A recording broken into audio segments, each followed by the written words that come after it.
I'm Bob Clarke, and you're watching Nasty Knuckles.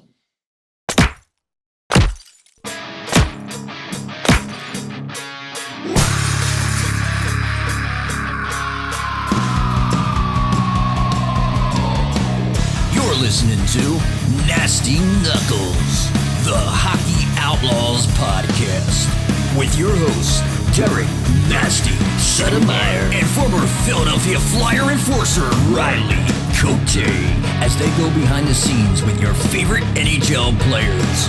Time to face off.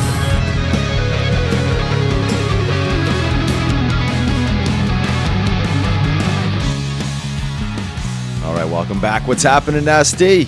What's up, Regarelia? What are you doing there in the old Flyer room? Not the green room. Look at that vengeance. Look at that guy. Oh, man, that's a sick poster. That was a billboard. People don't remember. That was so cool. Dusted it off yesterday, Nast. Got the Wi-Fi extender. Now building out the old stew. Oh, so yeah. Had some old hardware toss up there and old pics. Dusted up, scratched up, and all that good stuff, but it works. It's looking good. It's looking good, man. Yeah, thanks. Quick turnaround, eh? We got a quick turnaround this week. Hey, it happens. It does. I love it. We're on Fuego. We're going to ride the curtails of the Chief episode. Yeah, the big boy. So start out real quick, which we probably could announce Saturday, but just getting more of the details. But Ian Laperriere, our good buddy there that's been coaching the Lehigh Valley Phantoms, will not be back as the head coach. He's taken on a different role for this season, probably unless something does come up, because I know he really's in his heart he wants to coach. So thought Lappy did a great job while he was there, getting into the playoffs there this year, and really young team basically. But a good buddy, and I wish him the best. He's still with the organization for now, but I have a feeling there's going to be some teams reaching out. I would imagine. I mean, anybody that knows Lappy knows what kind of character person he is, and beyond the way he played, the way he carries himself and the professionalism that he brings to the rink every day. Keeps it light, fun guy, but obviously demands hard work and the right attitude. But again, he's very well known in this hockey space, and I'm sure that someone will be banging on his door for his services. So we'll see. But I mean, in the meantime, he's with the Flyers. He's an advisor for the hockey operations side of things, and he's obviously almost worn every hat in the Flyers organization outside of maybe GM, from player development, head of player development, coach, assistant coach, and now advisor. So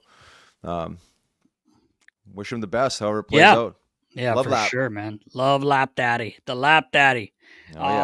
Other quick news, Brad Shaw took a job with the New Jersey Devils as an assistant coach. I guess I think they made a few changes there. Obviously, Sheldon Keefe's still there, but filling in a couple spots. Good luck to Brad Shaw. The players seem to really like him. I thought he did a great job with the young D here in Philly, and even when he took over for Torts there, seemed to do a really good job and have some fun with the players, and you could see it in their game and just watching them on the bench and actually the way they were playing. But good luck to Brad.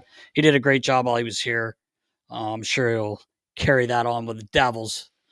Yep. Pesky Devils. Pesky up Devils. the road. Yeah, and Riley with some other coaching news. Boston Bruins hired Marco Sturm as their head coach. He's the guy that put the dagger in us in the outdoor game back in 2010. Fenway Park got the overtime, and he got the game winner. He did. But head coach of the Boston Bruins, buddy. Yep. Sure, he'll do great there. Yeah, He's a great player.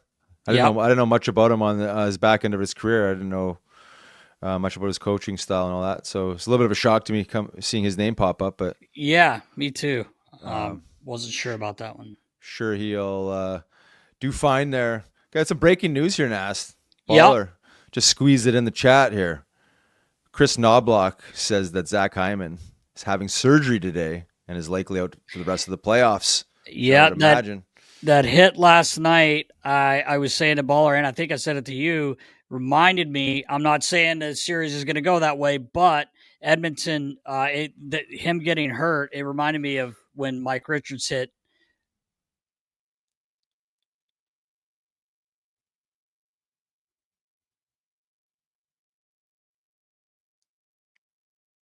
Hold on a sec. What the fuck just happened here? I was just fucking with you. I acted like I was frozen. I'm like, I was sitting here thinking, I'm like, You thought I my was fucking frozen? god.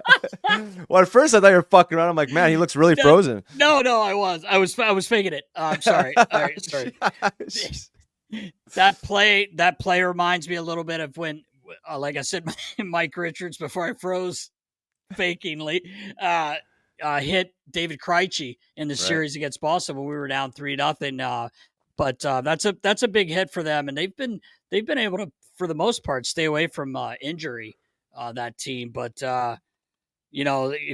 since we just got that update, we'll start there in the West with Edmonton. They went up 3-1 with the big win last night, and Corey Perry, another goal. I know we keep talking about the old pairs, but obviously big news with Hyman getting hurt, probably out for the season, like Baller just reported.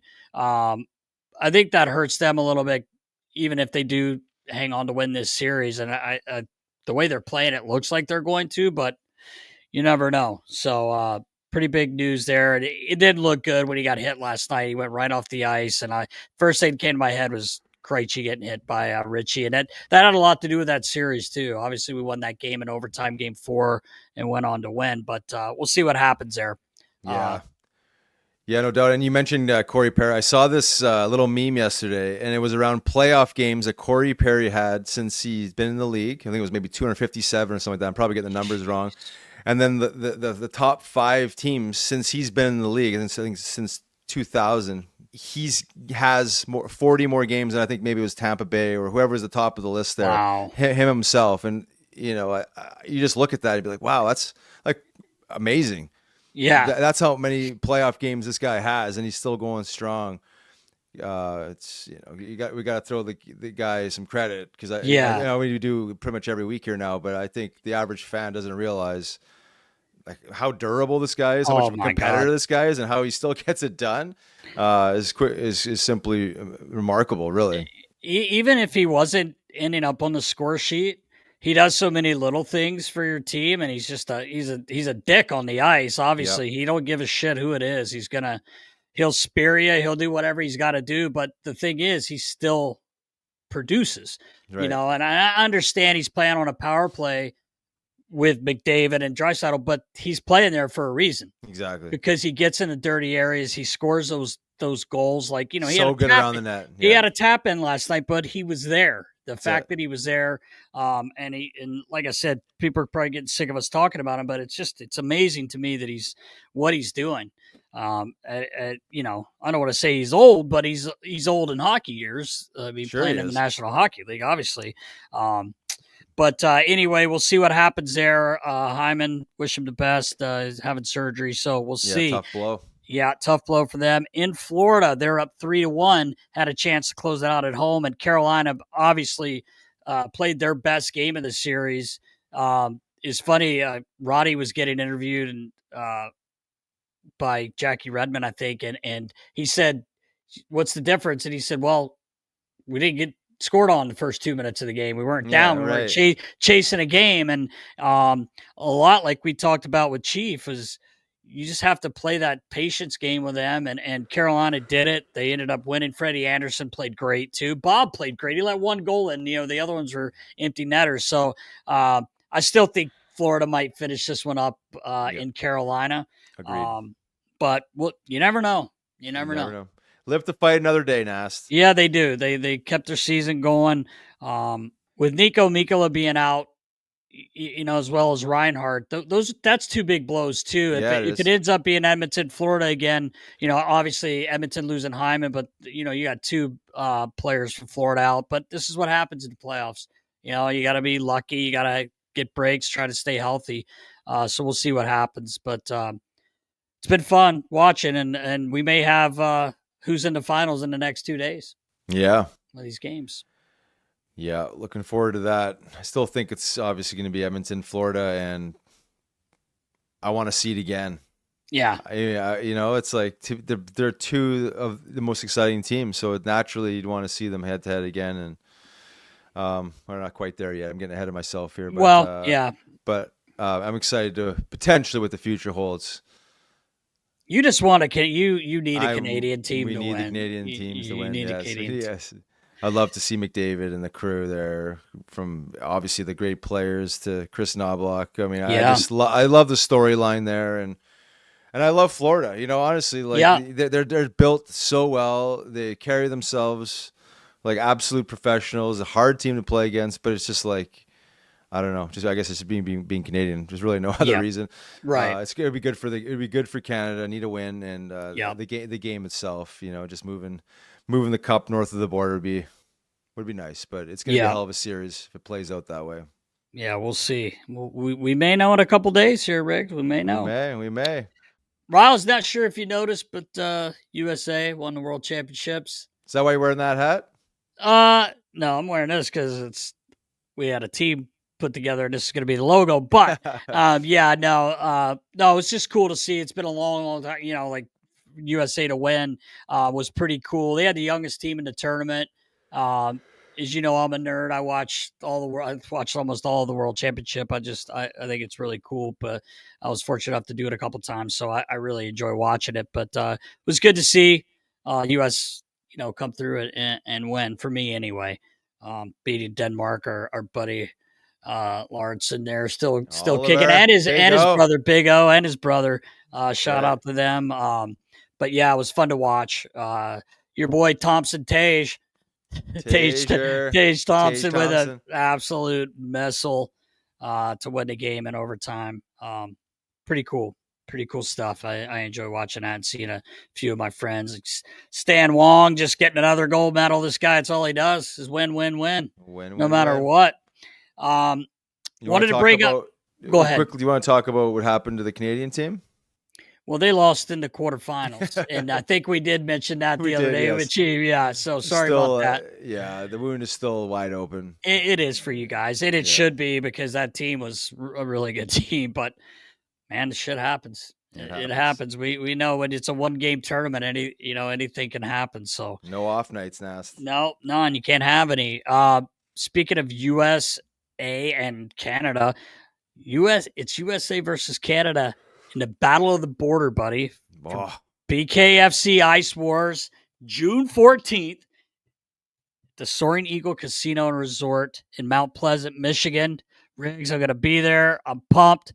You can watch this great event on BKFC app, on the BKFC app, and you can get tickets at bkfciw.com or etix.com. I can't wait. I'm working on these leather straps, keep helmets on, Riggs. Can't wait to see them. Let me know if you want me to test one out. Yeah, well, how about we put it on Baller? You grab a hold of him and see how it lasts. Yanking on it. Yeah, but so pumped for this, man. I talked to Charlie Naum, our good friend, yesterday or 2 days ago. Sorry, and it's just getting bigger and bigger by the day, and it's awesome. So can't wait for this. Yeah, I'm excited for you. What kind of energy are you bringing? I'm bringing a lot.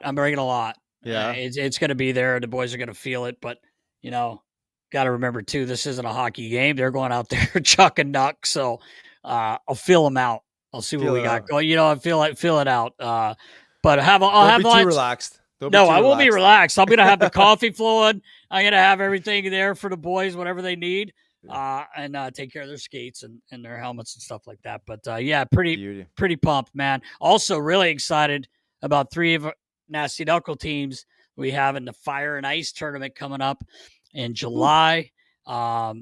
Finished putting the teams together. We got lots of cool things going on with that. Just wanted to thank again a few of our really good friends and sponsors for the jerseys and the tournament. Start with DLI Construction, our boy Britt. Appreciate him so much. Fans of Philly, Joe DiBiagio. Great friend. Looking forward to do a lot of things with those guys this year. Fans of Philly. Just talked to him a couple days ago, and then our good friend Kim Wright and Will Wright, her husband, nothing bunt cakes. Riley, I can't wait to just force one and make you won't be able to stop eating these things. They're oh my God, they're so good. Every time Will brings them over, he'll bring a 4-pack, and I'm like, dude, You got the hot hand. You can't do that, bro. I'm gonna eat every one of these things. But again, thanks to those guys. We really appreciate it. Yes, we do. Looking forward to that. Nasty Knuckles Hockey Club in action, Nast. Yes, sir. Can't The wait. fresh logo. Are you ready? I'm ready. You better be ready. Like these Oh, kids, Dude, I'm I'm ready. I'm going in there. I've already got my Speech you gotta, ready? Yeah. Your speech ready? Yeah. Pump up. You guys win or we don't eat lunch today. No, I'm kidding. No, but no it's gonna be fun. No bun cakes. No for bun you. cakes for you. That's right. No bun cakes for you. I'm super excited about all the kids that have joined, and we've actually had people asking to do other tournaments. We'll see how that goes, but let's get through this first one. It's going to be a lot of fun, and kids should enjoy. We're trying to make an experience in the Nasty Knuckles Hockey Club, and let them have a good time and enjoy playing. It's spring, summer hockey, so it's going to be it's going to be a lot of fun, man. Oh yeah, looking forward to it. I think we're ready to rock, Nast. Can you believe it? 203. 203, greatest Flyers player in history of the organization. Can't wait. Who's that? His name's Bob Clarke. Oh, okay. Mr. Flyer. You're right, Mr. Flyer. Mr. Flyer. The one and only. Yeah. Appreciate him joining us today. Can't wait. All right, Nas, let's go. Let's go. Welcome back. I'm Riley Cote. And I'm Derek Settlemyre. This week, we are absolutely thrilled to have this gentleman with us. Drafted by the Flyers, number 17th overall in the second round in 1969 NHL amateur draft. I could go on for about an hour here. I'll try to keep it short with all these accolades, but winner of the Bill Masterson Trophy, the Lester B. Pearson Trophy, Frank J. Selke Trophy, 3-time Hart Memorial Trophy winner, 2-time Stanley Cup winner, Philadelphia Flyers Hall of Fame, NHL Hall of Fame, and probably, I would say definitely, not probably, the greatest player in Flyers franchise history, Mr. Bob Clarke. Welcome to the show, Mr. Clarke. How are you, sir? Good, thanks, Derek. Thanks for having me. Yes, sir. I have to say this right away. I've told you this before, but I have Mr. Clarke to thank for my 26 years. I was fortunate enough to work in hockey. Gave a little redneck a chance down in Florida. Riles, you would have liked it. He would always say, "Hey, Dirk," making fun of my southern roots. Mr. Clarke used to have me over to the house as friends with his son Wade, and obviously the whole family. Jody, Jackie, Luke, and Sandy. But he always treated me really well, and it's been going on my whole life. So thanks again, Mr. Clarke. I owe you so much. No, you don't. All the things. For you, Dad. Yeah. Oh, Lord. I don't know if that's a good thing. I think 50 years your dad and I have been friends. Yes, sir. I should have said in that intro my dad's favorite player of all time, but I think we all know that. That's for sure. How's it going? What are you up to these days, Mr. Clarke? Like I always say, Derek, I do nothing, but I'm really good at it. The talent. All right, yeah. Sounds like me. Yeah, I spend the winters in Florida and the summers back in Flin, Flon. And I've got a senior position, a title with the Flyers. Dan Hilferty and Danny Briere and Jonesy allow me to come around and hang around and talk with them and stuff, but I shouldn't have and don't want and don't have any real responsibility or nothing. I just enjoy hanging around when I come up here 3 or 4 times a year. Yeah, that's Nice. awesome. I'm sure everyone loves when you're in town. I know that for sure. I guess, Riles, you wanted to start with today's team and the way we're going here with like you mentioned before, Mr. Hilferty and Danny B and Jonesy. What are your thoughts on this rebuild and how they're doing? Well, these are really good, solid, bright people, and we've had. They're doing it right. We're going to be a good team again. You know what we've overlooked is we lost the number 1 goalie, Carter Hart. had he whatever is going on, you take your number one goalie away. I don't care what team you are in the league, and it's going to cause you problems. And of course, we missed the playoffs 2 years ago. If we had Carter Hart, we would have been in, and we probably would have been in this year too, and things would have been different. But Danny and Jonesy, they have to deal with what's dealt them, and they're doing a terrific job. They're getting us back there where we're gonna be a real good, solid team again. Yeah, yes, sir. Agreed. And your thoughts on naming Rick Tocchet head coach last week? Yeah, I love it. Yeah, and I'm good friends with John Tortorella, and he did a really good job. But again, he was dealt a bad hand when we lost Carter Hart. It made such a difference. Yeah. And Toc comes in, and because he was a flyer and stuff, I think that's important as part of it all. But he's proven that he's a really good coach. And he'll, with Danny and Jonesy and Danny Laperriere, they'll get this club going in the right direction again. I agree. Yeah. Agreed, yeah.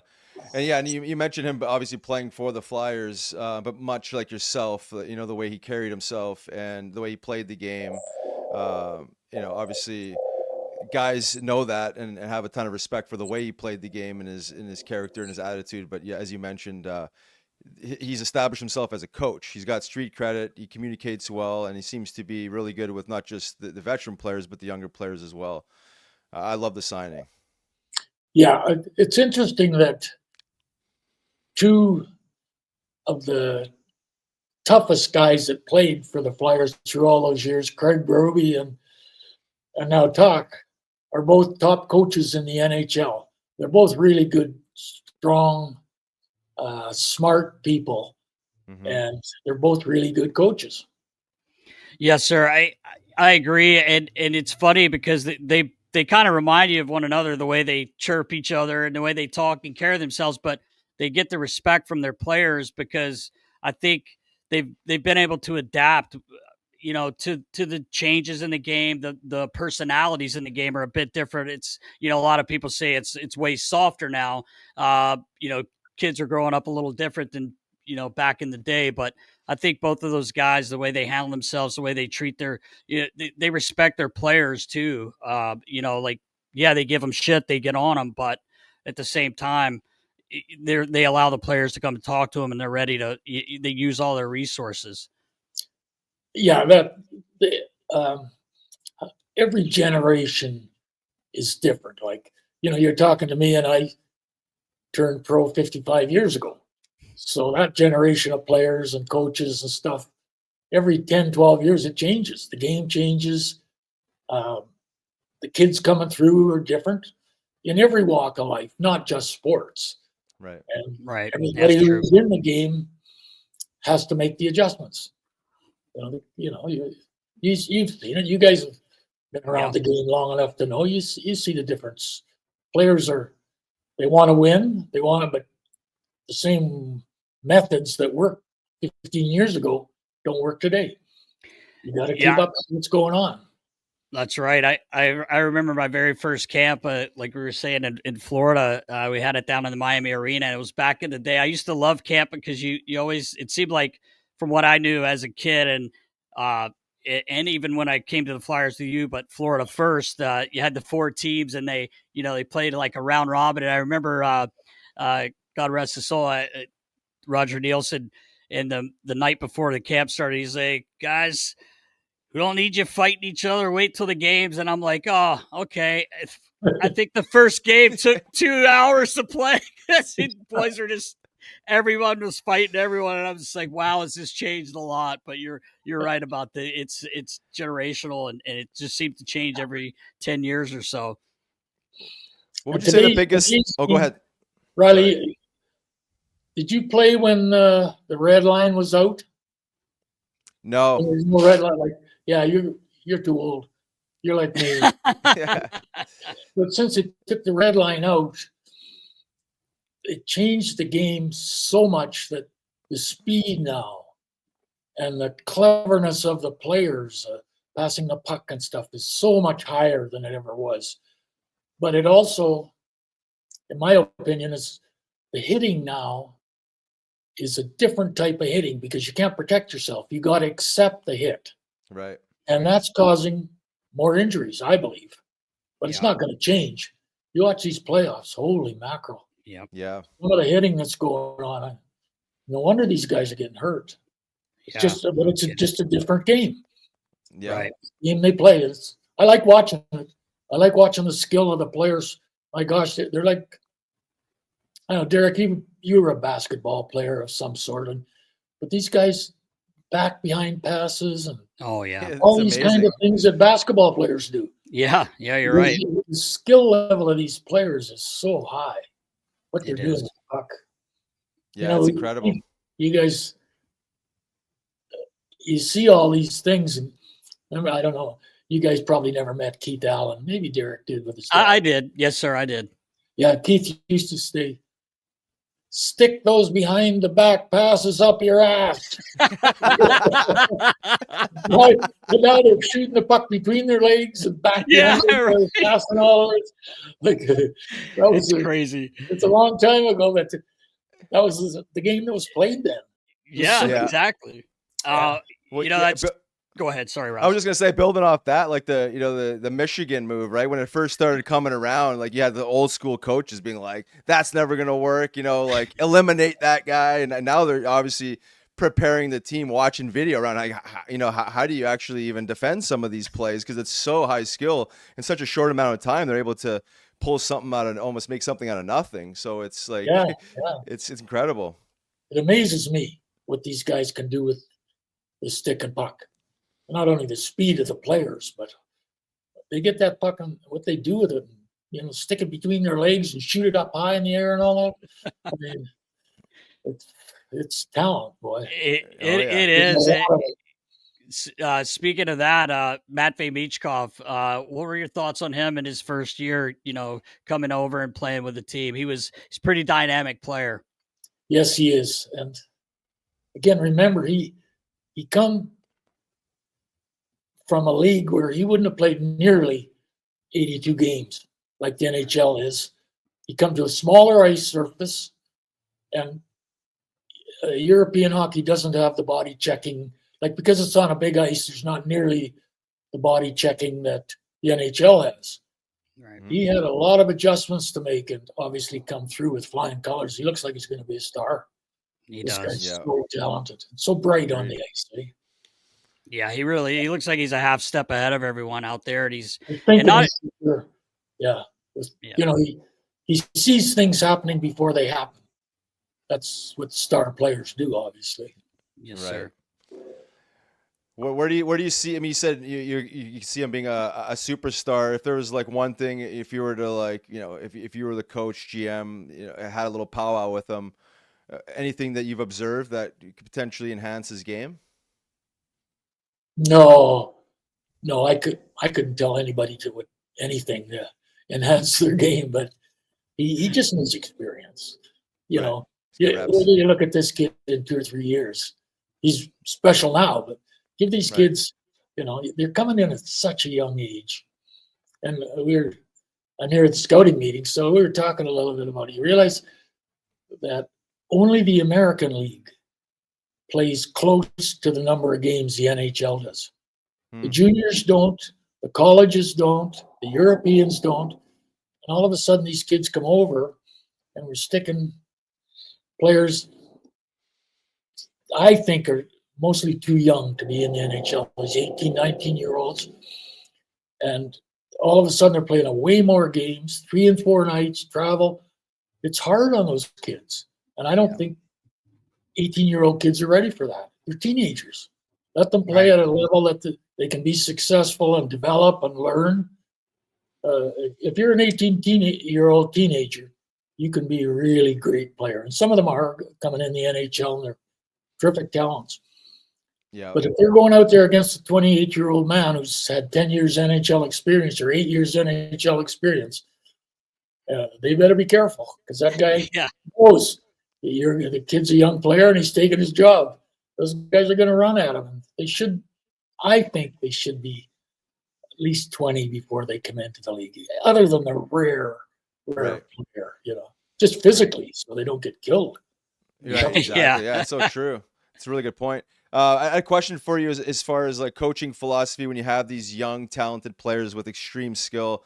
I know back in the day, like the rope was really short, and it seems like there's a little bit more room for allowing the players to, again, showcase their abilities without handcuffing them. Do you feel like the same rules apply to the current superstars, the young superstars in the league, the way it was kind of coached before, as far as, I don't want to say handcuffing the guys, but like there was a little bit more restriction on, the plays they could make maybe? I think when I watch, you see these kids like Bedard and stuff, some of the brilliance of their offensive skills. Like they're drafted normally, a lot of it is on offensive skills and stuff when they're 17 or 18 years old and stuff. But if you're going to win at the NHL level, you have to learn to play both ends of the ice. That's right. And with the red line gone, the offense now starts in your own end almost. You get ahead of steam up, there's no line there to stop you. So the speed coming out of your own end. So players have to get deep in their own end, learn to play defense, and then move up the ice and go on the offense and use their skills. So I think the learning process is a little bit longer now. Should take a little bit longer for these players than, when it was wings on wings and right winger stays on the right side, the left winger stays on the left side, and just pick up your man and all that. That type of hockey is so far in the past. Today's game is harder to learn, and I'm sure it's harder to teach.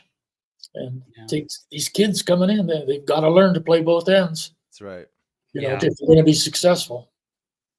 That's true. Yeah, it doesn't happen overnight for sure. I mean, you're so used to playing on the ozone side of things that like it's almost like a different game altogether when you start having to be responsible for your own end. Yeah, absolutely. Yeah. And every coach who's ever coached wants good defensive players. Yes. Everybody loves it. Everybody loves the guy who can score the goals. We've got to score goals, but you better be able to play in your own end. That's right. If you can't, you're not going to win. That's right. Do you want to talk a little bit about going back to when you guys won 2 cups in 74, 75, like obviously the brand of hockey you played, your team play, but it was around a lot of these things. You guys scored obviously, but you guys defended well. You're hard to play against. I mean, some of these elements obviously still translate into the modern game. It's just a little bit more skilled and a little bit quicker and a little bit sexier, I guess you could say. But I mean, I think some of these foundational pieces of hockey will never change. Yes, that's absolutely correct. And Cheryl, when I turned pro, our coach was Vic Stasiak, who'd been a pretty good player for the Bruins. But coaching in those days was basically just changing lines. And players played, and everybody had came through the Canadian juniors. At that time, there was no Americans playing or anything. So everybody knew the same game playing in the NHL. And now when Freddie Shero come in, he was way ahead of his time. He had a plan laid out, and every player had to follow it. So when Ed Van Imp got the puck in our end, he knew where every forward on the ice was and his defense partner and where the puck was supposed to go. Or he had choices, of course. But it was all an organized game from our team. And Freddie believed it took 2 years to learn that. And looking back, I think it probably did take that long. And, then we had success. Did we have better players? Yeah, we had really good players. But we were a better organized team on the ice than the teams we were playing against. And the next guy who's Hall of Fame coach was Al Arbor, did it with the Islanders. He had, Tocchet, Potvin, those guys, but that was an organized, really well coached team, like the Flyers were. And they ended up winning 4. At that time, they may have ended up, they probably did have more talent than we did, because we'd already gone through the cup years and stuff. So, but it was those two coaches were phenomenal coaches. Now it's, then we went through the Roger Nielsen's and those guys who had the plans and all that. Everything keeps changing, and it still does with today's coaches. They have to, I guess you'd say, keep ahead of their opponent. And everything's video. We never had video or nothing. So, yeah. You sit and watch, just say Florida, Stanley Cup champs. What a team that is. They all play together, everything. Like, it's got to be hard. Carolina, it's hard to play against those teams if you're on the ice. Someone in your face all the time and speed. Yeah. I mean, it's a hard game now. It was easier to play in those days. It was a simpler game. Simpler game, yeah. Yeah, they said those teams you just mentioned, they really smother you, and they just take away time and space. We were talking with Craig. You brought up Craig Berube. Chief was on with us last week, and he was talking about that. Like, it's frustrating too for skilled guys because they want to make plays when really they're just going to have to make a simple play if you want to stay in the game, because you try to force something and it's in your net. And he kind of touched on that especially with Florida, and they've made Carolina until Game 4 look like, they kind of turned the tables on Carolina. That's the way they play. And then Florida was just smothering them. It was wild to watch, entertaining, but looks very frustrating. Yes, so it has to be for the players to play those kind of, at one time it was more a man-on-man game. If you went in the corner to get the puck, it'd be with one defenseman. Now the puck goes in the corner. There might be 6 guys in there, 7 guys in there, and they're all pushing and shoving and fighting for the puck, and there's no room. Even to get the puck, the best you can do is shoot it around the boards or something, because there's too many people. You go to the front of the net. Christ, there's 8 guys there. So scrum around the net. Everybody's there. Yeah. It's like kids hockey used to be. When you're a kid on the outdoor ice rally, everybody goes after the puck, just chase it. That's right. Yeah, those swarms of bees. Yeah. Different game. It's so hard now. Holy yeah. These guys move so well. Like they can. I don't want to say go out of position, but like that is the philosophy. It's like the swarm mentality in the corners and and just smothering. But if the puck transition sides, like they're equally just as fast to get over there too. It's not like there's a space in the play. It's pretty wild how it's evolved, but I think that just comes with the speed. Like, you guys did your own version of that. You guys were aggressive, reckless on the forecheck, and the toughness, the whole piece, but the speed wasn't there, obviously, right? It's nothing like it is today. Not even close. To be able to transition that way. And then they're taking the red line out, the offside pass out.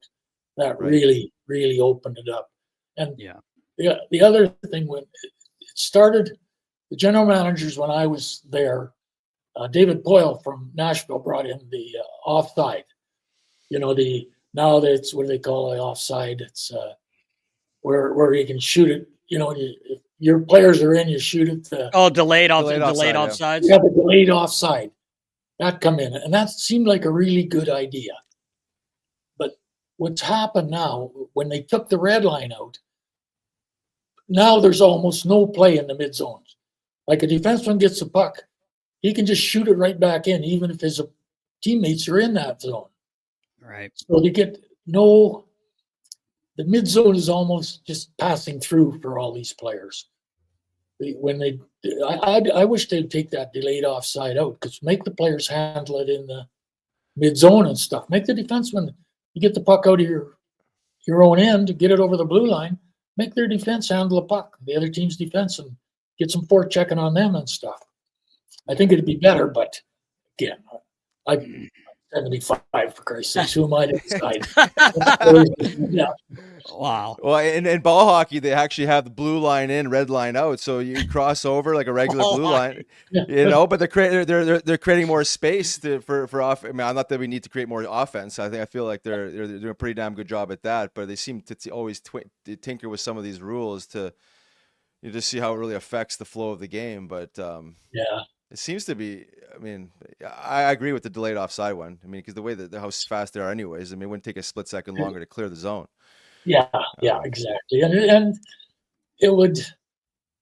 I with the speed of today's players and the blue line rule, the offside rule, and the no two line pass rule stuff, that's why players are getting hurt. If you can get start at your own blue line and get skating, and you don't have to stop till you hit the defenseman on the other end, you can do some damage. Yeah, right. Oh, yeah. He's like, can you imagine Lindros? Oh, Like the way he could skate, his size. Yeah. He used to crunch guys, and that's without a head of steam. yeah. Like Ovechkin, he starts in his own end. That's like a freight train coming down the ice. Oh yeah. Yeah, it is. And the red line used to stop those guys. You could get them stopped in the mid zone, and then when they got their speed up, by the time they got into the offensive zone, at least they weren't runaway trucks like some of these guys are now. And I enjoy watching it, but I'm not sure I'd like to play this way. Yeah. Yeah, right. You're not kidding. Mr. Clarke, you were known as you're known as one of the most iconic captains in NHL history, and the ultimate competitor. You've been called by your teammates the best leader ever. Was there anyone you looked up to while, as you were coming up, or that you played with that kind of pushed you to be a leader, or were you just a guy that you knew you were given 110% every night and you just wanted people to follow your lead? It was I was a simple player. It wasn't complicated. I liked getting on the ice and playing.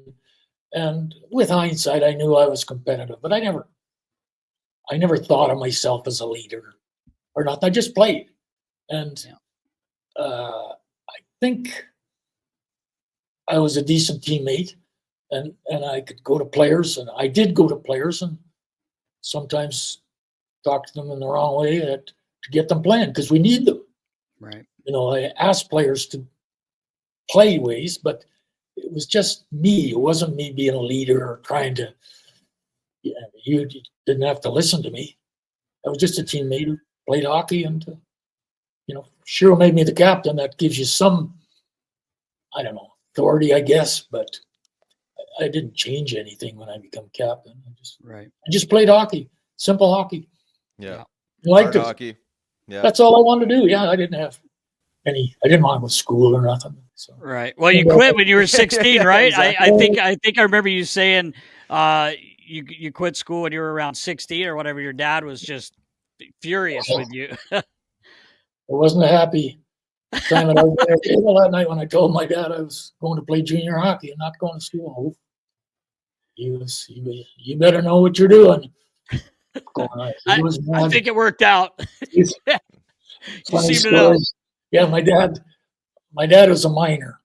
He worked underground, and when I turned pro, he had 25 years working underground in the mine. And I called him up when I signed my contract. And I found out later, after 25 years working in the mine underground, he was making $12,500. And I told him, Dad, they're paying me $14,000 to play hockey this year. He said, why the hell are they paying you all that money? You're only working for 6 months. He was happy for me, but you could relate from him where he's coming from after 25 years underground working his ass off. He's making $12,500, and here I am playing a game. Playing hockey 6 months a year. Oh, that's perspective, great. eh? Wow, that's insane. Yeah, perspective. Yeah. Yeah, well, you had to have been proud because you followed your heart, and you obviously deep down within you knew before you're 16 that you were going to find your way, and you committed. You literally committed. You quit school and gave your heart completely to the game. So it was an interesting. Courage. Yeah, that's part of it. But the other side of the coin that I had was I could have gone. I had a job in the mine. When you played junior in Flin, you had worked in the mine. So when I quit school and played hockey and worked in the mines, I liked it. I loved working in the mine. And those were days when it was all men. It was all, so you learn. If you hang around with men and working men, you learn. And I loved it. If I hadn't made it in hockey, then I would have been happy to go back and work in the mines. I loved it up there. So it was, so I had that. And I didn't want to go to school. So didn't have much choice, right? Yeah. Right. Yeah. Right. Well, Riles, Flin Flon, what is it? About 4 hours northwest of Winnipeg? Ooh, 10. Is 10?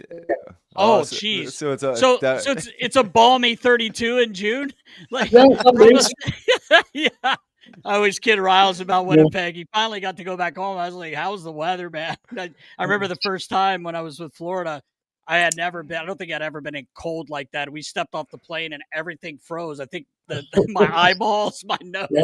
I was like, what is this, man? Yeah. You're like, it's chilly. It's chilly up there. The summers are short but great. Yeah. Outdoors. If you like the outdoors, you'll love Flin Flon. Yeah, that's awesome.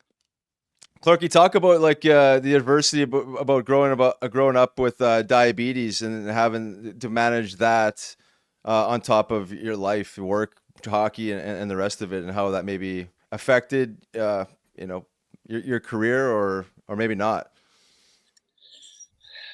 It didn't affect my career.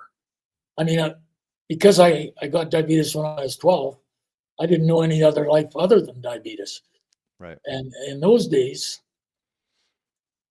there was no way of checking your blood sugars or anything. You went by feel, right? You took insulin, then it was hard on my mom because she had to count calories and all that stuff, 3 meals a day and all that. And then, of course, playing hockey, burns so much energy. I learned to drink some Coke between periods to keep my blood sugars up and stuff. But today's diabetics have got so much better, more treatment, their blood looking after themselves and stuff, taking care of their own blood sugars and stuff. But we didn't. All I went by was feel. And if you screwed up, you're in trouble. Yeah, I bet. I did screw up once in training camp. My first training camp, I don't know, I was on the ice at 9 a.m. or something. So you leave for the rink at 7:30 and I slept in, got up at 8 or something. Took my insulin, ran to the rink and practiced. And then obviously I didn't eat breakfast. So on the way home, someone was driving me home and they passed out. They took me to the hospital. They just put sugar into you.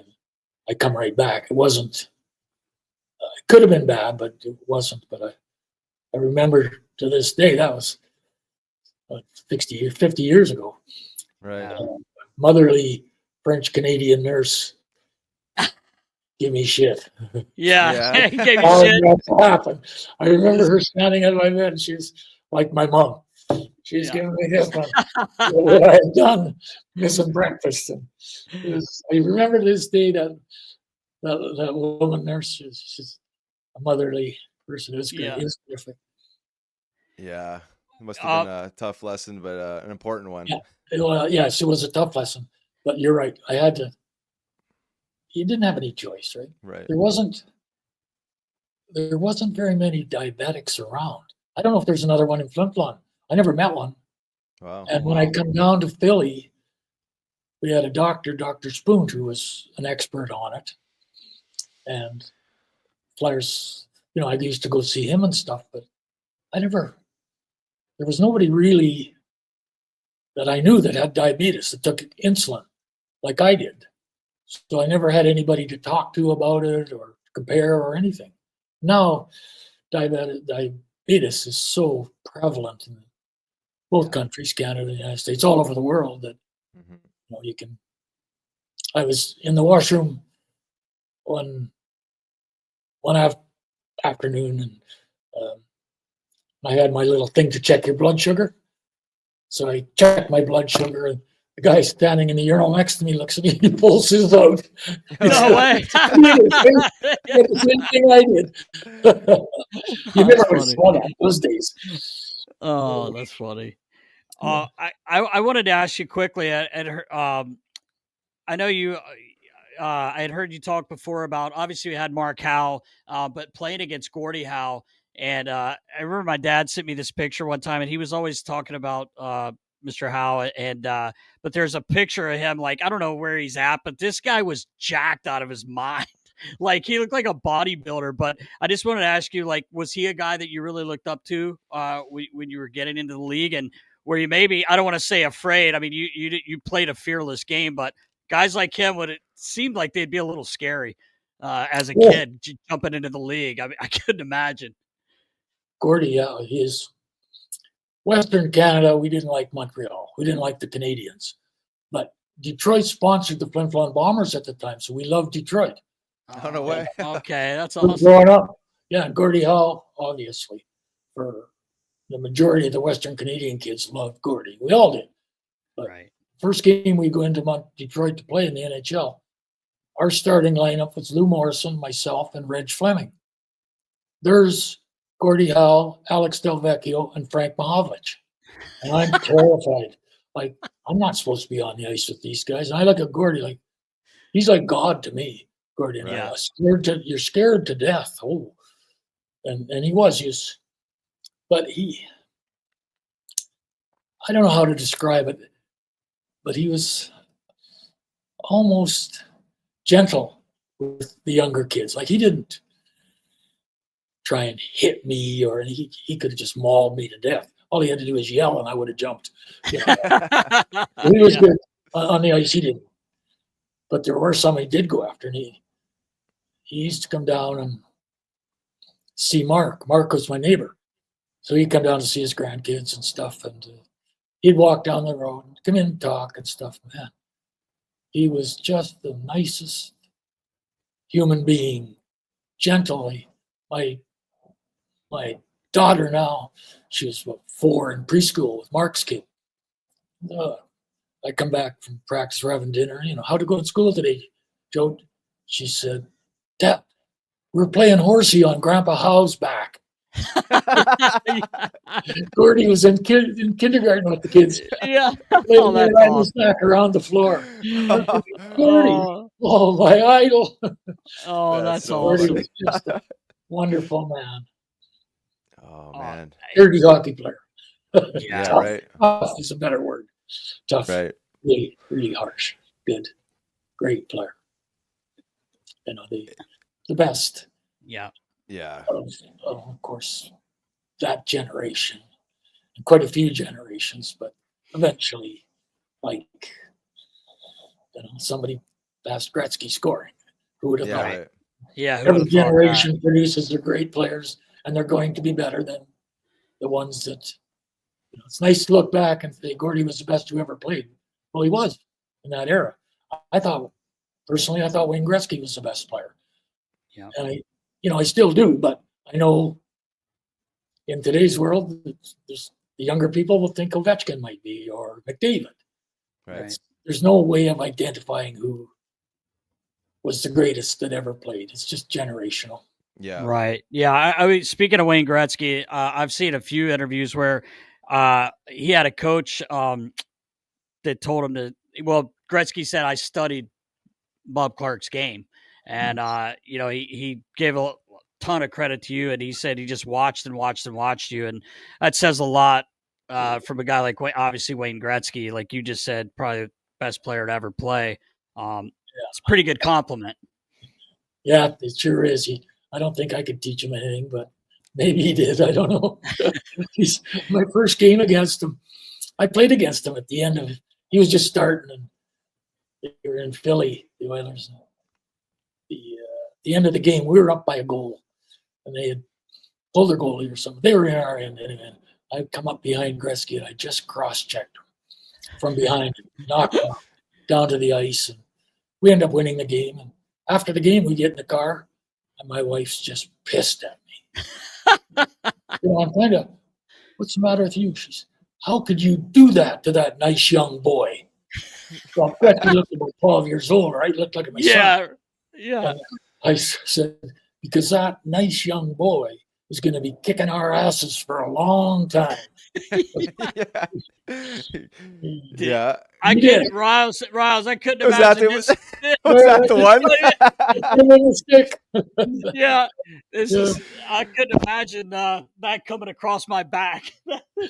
Oh yeah, a fresh 18-year-old back too. Like, Yeah. you know, welcome to the league, son. Yeah. Oh man. Oh, it's great. Oh, that is a great story. Mr. Clarke, I also I don't think I knew this, but well, Sudsy said that you retired because he couldn't get your sticks right. But I heard you say a couple years ago that you were offered to be the GM by Jay Snider. He had kind of taken over the team, but you said looking back, you maybe wish you would have kept playing because you're still, I mean, even your last year, you still 60 points, I think, in 73 games. You're still obviously you were producing and an effective player. And I could play defense, like Yeah. not defense, but defensively, I was a good player. So I could have lasted at least 2 or 3 more years. But again, it's hindsight. And some days I wished I would have played. But the reality was I didn't want to leave Philadelphia. And when Jay offered me the job as general manager, it was pretty generous of him. Right. Then I knew that for me to continue my career, I was probably going to have to go somewhere else. And I had 3 or 4 kids, and it was the right move to make for my hockey life, my family life, to take over as GM. And I never sat behind a desk or nothing. And I had a lot to learn. Keith Allen was still here and stuff.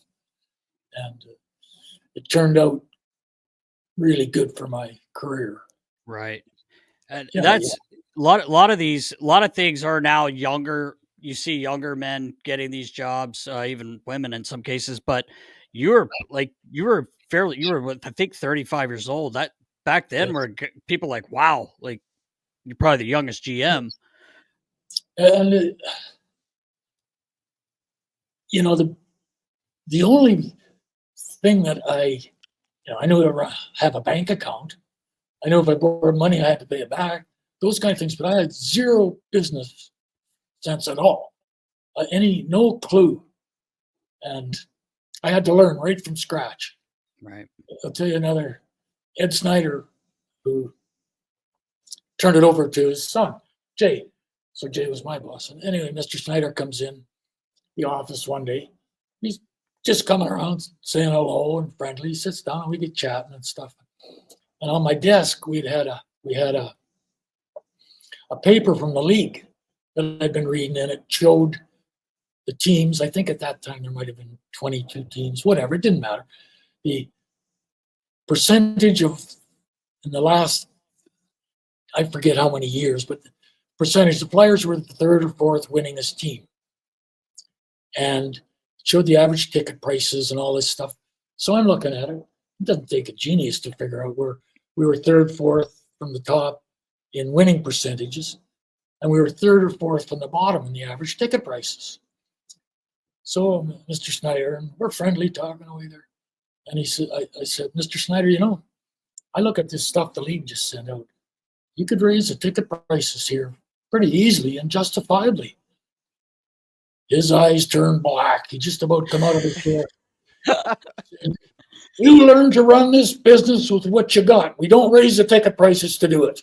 Yes, wow. sir. Yes, yes, sir. That was a quick lesson. He said, anybody can raise the ticket prices. Run the business with what you got. Wow. Good lesson. Real good. Yeah, for sure. Yeah. For sure. That's interesting. Can you talk more about Ed Snider as the owner and the founder of the Flyers and essentially the dynasty that he created there in the 70s? Broad Street Bullies. Yeah, the Flyers, they were the love of his life. Like everything, he was after every game he'd come through and win or lose, shake hands with the players. We lost my 3rd year in the league. Buffalo scored on us with 4 seconds to go. We missed the playoffs because of that. Wow. 4 seconds. And after the game, like, you're shocked. And that's when, we weren't selling out in Philly, but he borrowed lots of money and we needed the home gate. And he'd come in after the game and he would have, you would have thought that he'd just be devastated. He said, boys, we're going to get a lot better. We'll be better because of this loss. Hold your heads up. Like, what a lesson. And, we eventually, Shiro was coaching then when we got beaten. And eventually we got better. And he never, ever forgot about the players. He was in the locker room talking to the players. He knew your family. His wife was Myrna at the time. His first wife, I think he had 3 or 4, but she was made sure the wives were taken care of, the families. It was special in this. And then when he turned it over to his son, and things changed. He went to California, and and he did come back, but it wasn't the same. I'm sure. Once he had left, whatever he went into, that's where his heart was. And he come back to try and help the Flyers, but it didn't quite work the way he wanted. He wanted us to get back real quick, and it was harder business. And Paul Holmgren was the GM, and Mr. Snider got involved in signing the goalie, Brzgalov, which cost us Bobrovsky. Right. I know what Mr. Snider was doing. He was trying to get us to the top quick, but it ended up costing us. It wasn't Paul Holmgren, the coaches or nothing. That was just Mr. Snider trying to. Prior to that, he let Keith Allen run it and Freddie Sherwood and stuff. He'd be involved, of course, but he sat with me lots of times. I'm rambling, but it's great. And talking hockey, he'd have a different opinion. He had lots of opinions, but the last thing he would say, "Well, you're the general manager. You decide." After he gave you his thoughts, you make the decisions. But hey, you know what that means? Yeah, it's your balls on the line, buddy. Yeah, exactly. I told you what to do. Exactly. You just mentioned Paul Holmgren, and I was telling Riley. There's a couple things I was going to say about Homer, but one of the things was I was telling Riley, I was like, man, in '84, I came across this highlight. I don't know if it's a highlight actually, but for you, but it was in '84. What was the guy's name? Claude Loisel. You guys are playing in Detroit, and he gave him a little shot, I think. And he turned around and he just two-handed you, broke his stick over your head. Yeah. I don't know how you didn't go down. But I was telling Riley, I don't know if I've ever seen that. But here comes 17 flying in because no one was going to touch you. I mean, there was no one on the ice that were going to try to let you get touched. Everyone came flying in. But I was just laughing with Riley that I said, first of all, I don't know how he took that wooden stick and it broke over your head with no helmet and you didn't go down. It was wild, but we were just kind of laughing because Homer he came flying in there, and I had told Riley too. Oh, sorry, go ahead. No, I was just saying, I remember that. I don't know how. Well, I was going to say maybe you didn't remember it because you got clubbed in the head, but I was telling a story before about over at your gym. I used to play in the basketball league, and it was good. It was a really good league. And once in a while, you would stay there and watch. And I remember Homer was playing. Make a long story short, this guy set a screen on his blind side there where he's got that blind mark, and Homer didn't see him, and he went flying into the guy. It knocked Homer down, and the guy was standing over him. He was a big man, and he goes, "It's part of the game." And you just see Homer's eyes start going, and I'm like, "Oh boy, here we go!"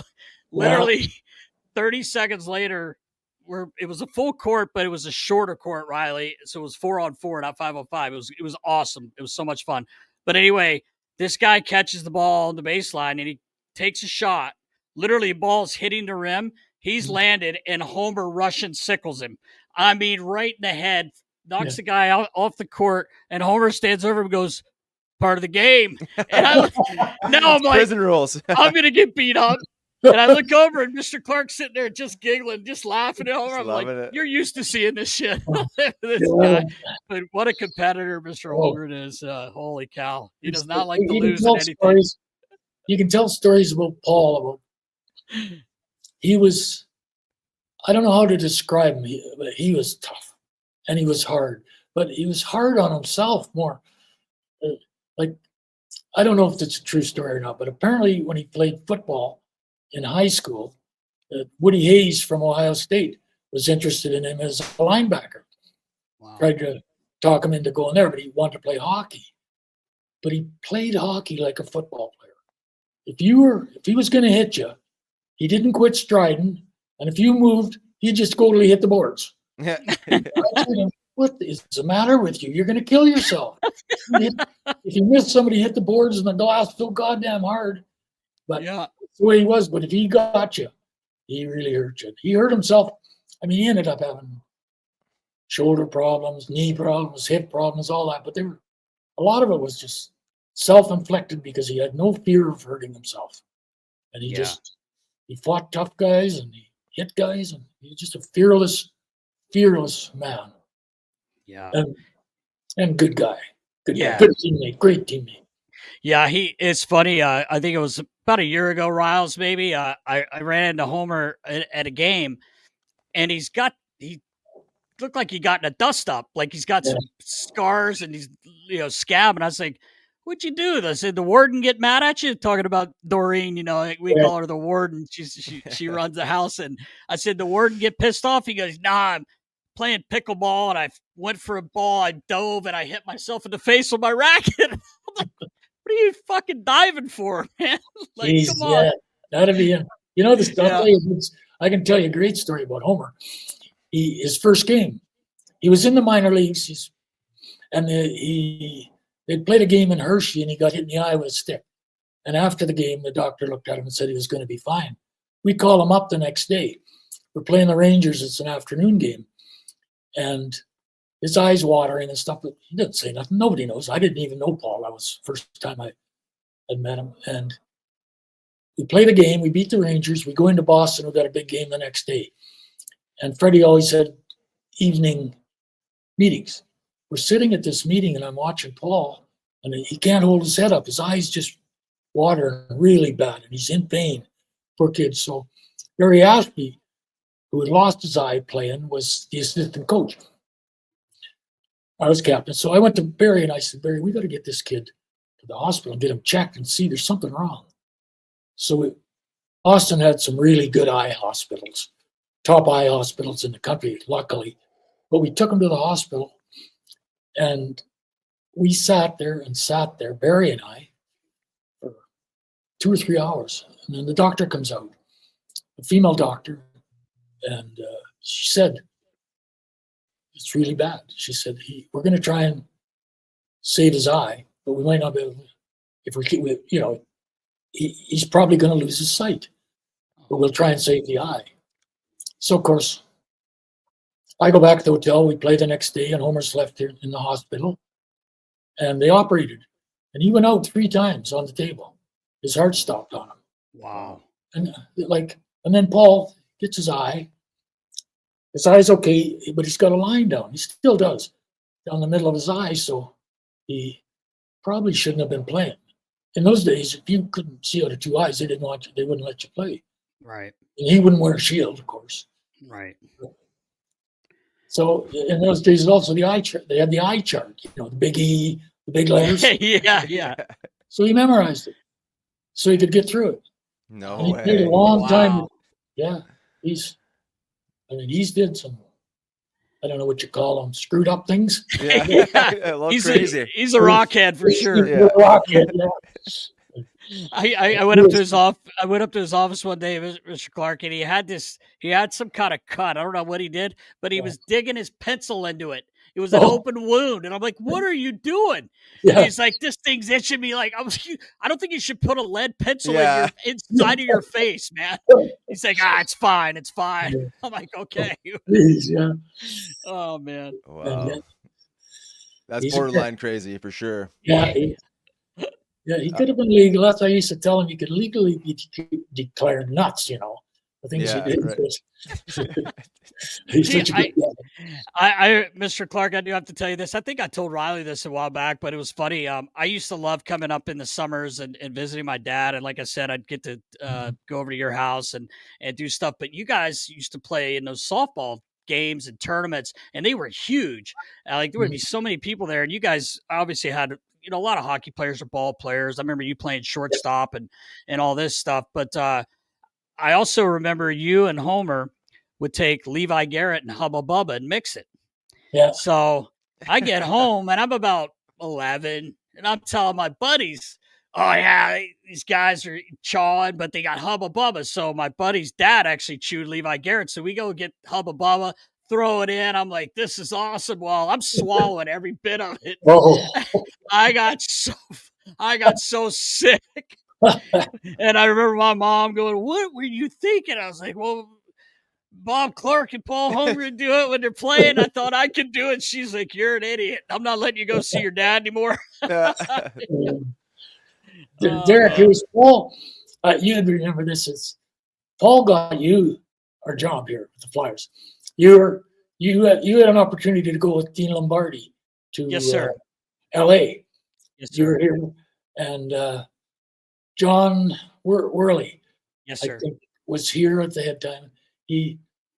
Paul was basically in charge of the trainers, and that is part of his job.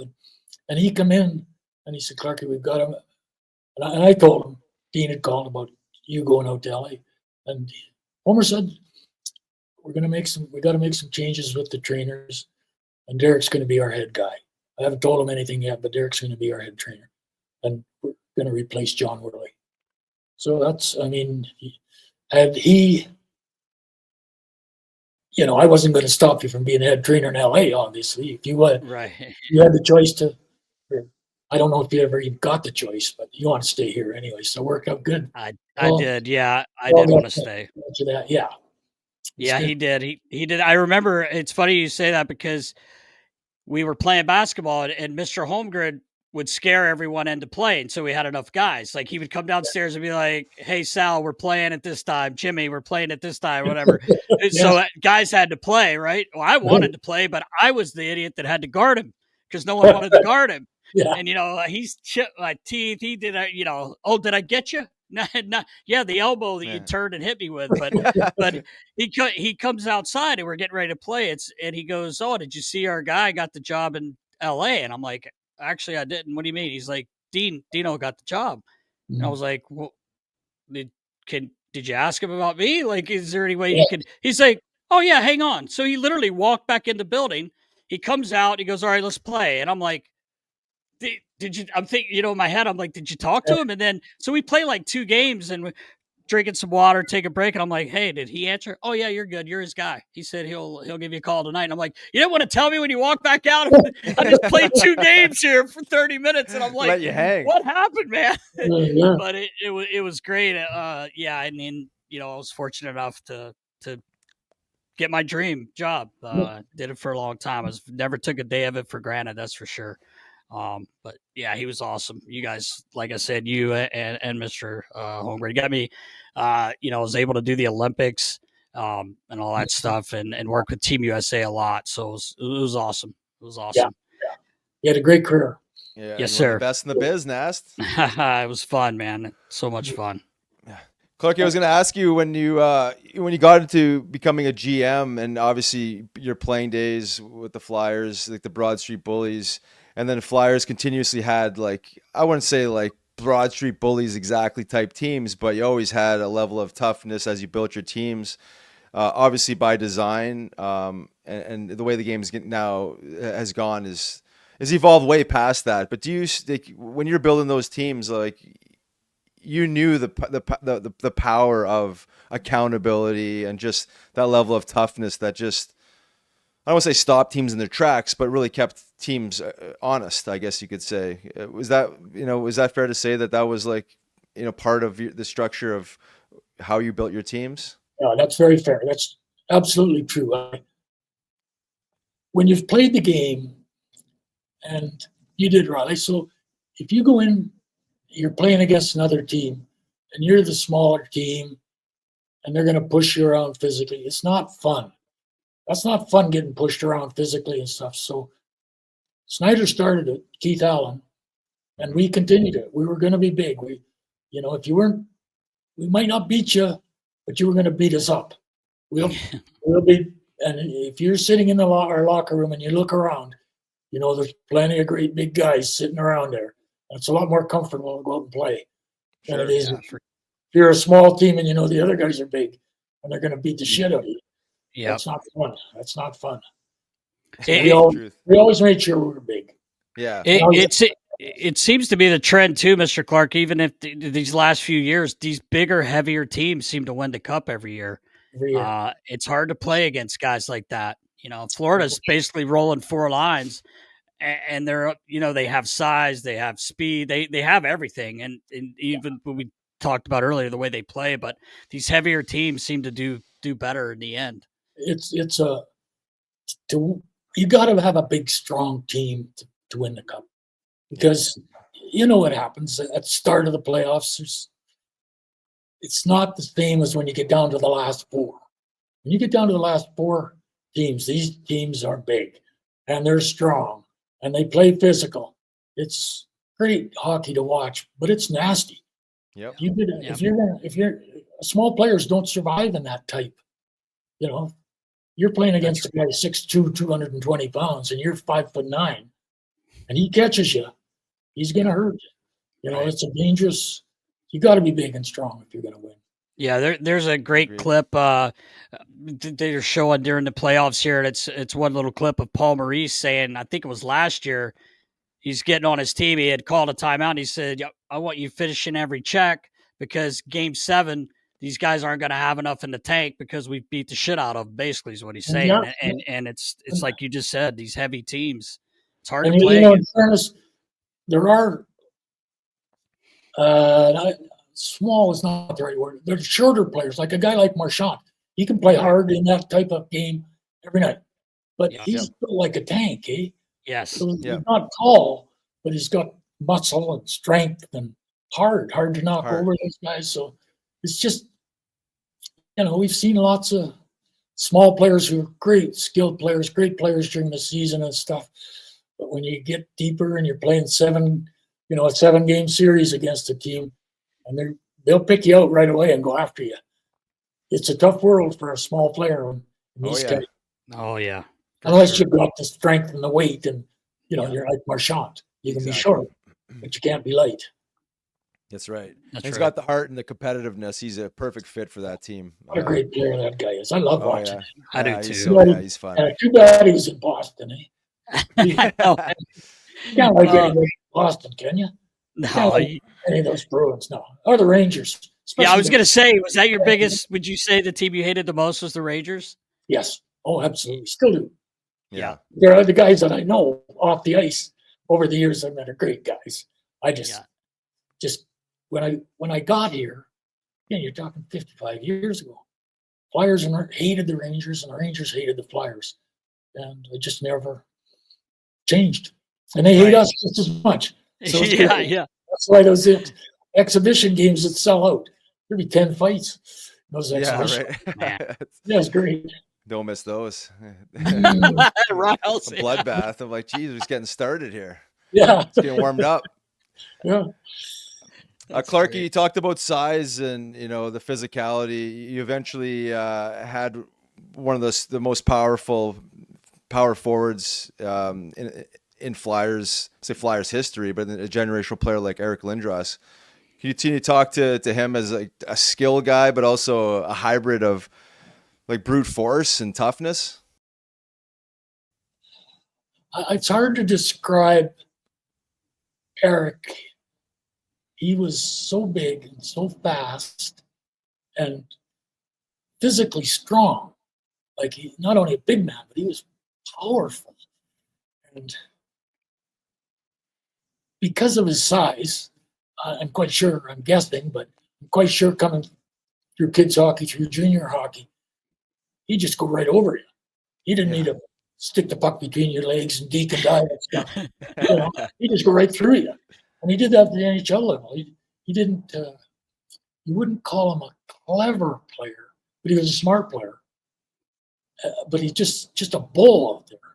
Right. I don't know, like with him and LeClaire and Michael Renberg, I don't know how you could play against those guys.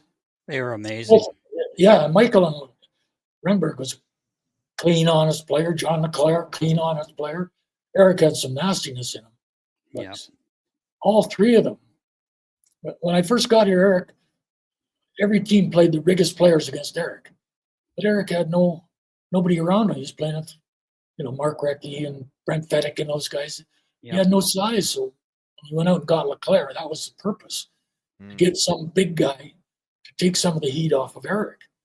So with Leclerc out there, they had to worry about Leclerc as well as Eric. And, it's hard to match 3 big guys on the ice. Yeah. No matter who you use. So Yeah, I think the benefit of both. Michael Renberg was like he was a big guy too. Like he's obviously not quite as big as those guys, but a heavy and strong. When you see the 3 of them, I seen them at an alumni thing, the 3 of them standing there. They look like 3 big football players. Yeah. I mean, they were all huge men, big and not fat big, just big men. Yeah. And strong. You're talking now to put on skates, and they're talented. Yeah. I used to say, but Johnny's arms are so long. I'm like, if that guy ever got pissed off and grabbed someone, he would just hold him out there. And, he didn't seem to really have that. He didn't really need it when you scored 50 goals for 4 straight seasons. But Johnny was just so big and, man, just an impressive guy. He is. Should be in the Hall of Fame. Yeah. Yeah, agreed. Yeah. Were you able to talk about your relationship with him specifically, but just like your relationship with players as general managers? Because it's got to be a little bit different than obviously being a teammate. The way you're talking money and life, it's way beyond just the coaching a guy on a play, in the ozone or something like that. Can you want to talk to maybe starting with him and just? Well, any of the when I started managing. Well, business associates now, the only GM I had seen was Keith Allen. He'd been my GM now. So Keith come in after every game. He wasn't at every practice or nothing, but he'd wander over to practice. And he'd wander around the locker room and talk to everybody. And he was how I learned. So when the game was over, I'd wander in the locker room and talk to the players and stuff. I didn't believe in giving players shit. I don't think that's constructive. I didn't like it when Mike Keenan did it because a coach is a teacher. And when we had coaches, I had Bob McCammon who'd come in and give players shit and stuff. That's not helping the player. The coaches are to help the player. If you go in and talk to him, tell him what he did wrong, that's your job.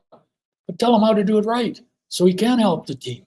Don't tell him he's an asshole and then expect him to go out and play good. Right. And I've always had that. So I got to be friendly. Without being a friend, I got to be friendly with the players. And every once in a while, I went in the locker room and blasted the team. Not very often, but there were times they deserved it. But that wasn't really the way I thought that coaches should operate, or a manager. Giving a man shit doesn't make him better. You can't. Eventually, the coach loses his job trying to do it that way. Right. You're a teacher. You're a coach, you're a teacher. You got lots of control over the players. You control his ice time. Use the assets you have, but make sure you treat the player properly. Yeah. That was my own philosophy, and lots of guys have the same. It's not any genius thinking. Speaking of coming in the locker room, I remember one time you had to do it with the Phantoms with Homer, and afterwards we had a couple laughs, like the guys, even the guys. But I remember saying to Homer, like he came into the Phantoms room a couple times, into Flyers as well. Once he was, the GM of the Flyers, but he would get about halfway around the room, and like some of the things he was saying, he was almost ready to laugh. So afterwards, he would have his thing. Like I usually would talk to him, and he was like, yeah, I remember the one time he came in and he got about halfway in the room and he was giving Mark Gregg and Michelle Picard. I mean, he's like, you two IHL sisters, you guys are floating around. And I'm like, I have to turn my head and he starts like cracking a smile. Yeah. So he turns and he's got a stick in his hand, and everybody's like this. And then afterwards he goes, I had to quit because I started laughing after I was giving it to Gregor and Vic. But it's kind of funny when he would come down and do that. Not funny, but because you don't want to have to do that because it means things aren't going well. So but he cracked me up a couple times with his. You're whether it's me as a GM or Homer as a GM, now it's Danny Breer. Right. Sometimes, and I didn't do it individually with players, but sometimes they got to know you're pissed off. Yeah. You're the boss. Right. And you got to let the team know. You don't pick on individuals, but as the team's got to know that you're not happy with the way they're performing. When you sign a player, think of it this way. You're making a trade, right? You're the player, Riley. I'm giving you money. In return, you're playing hockey. So it's a trade. But I'm expecting you to earn that money. That's right. Yeah. And you're expecting me to give you the money. That's all it is. But if you don't earn the money, then I'm going to be pissed at you. And I mean, that's simplifying things, but that's the way it is, really. It's a reality of a business deal. Yep. And then how does, like, you mentioned being around the locker room and, being on a friendlier side with guys. Obviously, when you're now having to talk real business, whether it's, a contract negotiation and or talking to a player about his play, it's a different type of conversation because now it's actually business, right? It's not personal. It's like we're making so and so much money. We have an expectation on how you're supposed to be playing. Like, was your style similar? Or you're just a matter of fact. Like, here's the honest truth. Yeah, the few times that I talked to an individual player, I was aware enough of the game that if I'm going to tell you something, I better know your game good, and I better know how I can tell you can play better, what you have to do. Just for me to come in and say, hey, you got to work harder. Right. Harder. You think you're working hard, but I don't know. Am I the one to judge to say you're not working hard? It's such a fine line. I could say, I'll make you a better player. You got to shoot the puck. Get on the ice and start shooting the puck at the net. Just shoot the puck at the net. That'll make you a better player. But I can't say, hey, you asshole, work harder. You're going to get better. You're not getting better just because I tell you to work hard. That's, you work hard doesn't make you a better player. But if you're a hard worker, you're a better teammate. That's right. So the other stuff, the shooting, the passing, all those things make you a better player. You got to do those. Right. Not just work hard. That's right. Same in any job, I suppose. Same. Yeah. Yeah. Yeah, I guess those conversations could go, a bunch of different ways. But I think at the end of the day, when a general manager calls in the office for whatever reason, it's generally around bringing awareness to something you could probably do better. Maybe it's not a specific thing in the game, but just like, hey, like, you're making so and so much money, and like, we just need more out of you, whatever that looks like. Yeah. And you're supporting, I guess, in some ways the coach. I'm sure the coach has told the player already, and he's not getting through to him. Yeah. So sometimes that happens. Yeah. But I mean, the whole purpose, coaching, managing, and everything, is trying to help the player get better, so your team gets better. That's right. Your purpose is to win hockey games, right? You got to help you get better. You got, you've seen the Flyers, the training room, the doctors, everybody that's here.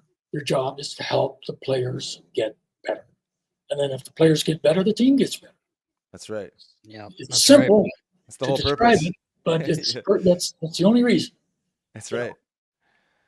Yeah, it just it's simple when you break it down like that, but it ends up getting complicated, right? Because you have personalities and you have egos, and and no one can really do a great job at self-reflecting, or it's like it gets convoluted, I guess you could say, when you're talking about managing 23 personalities and everyone believes that they're playing the best. Yeah. And the guy who gets 10 goals and works and checks, but thinks he should get 25, and he's not getting the ice time, and he's not good enough. You got your hands full and that happens constantly, all the time. Yeah. We all thought we were better than we were most of the time. Anyway, that's good. Some of it's good. Yeah. That's coaching is about. Yeah, exactly. Yeah, that's right. Well, Mr. Clarke, we appreciate your time. We could go on for 2 hours. We know you have other obligations, but so many things. But absolute legend again, guy I got to give credit to for my career and what I was able to do, and we just really appreciate your time. Thanks, Derek, very much. Say hi to your old man for me. Yes, sir. I Haven't will. talked to him for a while. Riley. Okay. Thank you. Great seeing you, Clarkie. Appreciate you. Nice You seeing bet. you. Thank you guys very much. Thank you.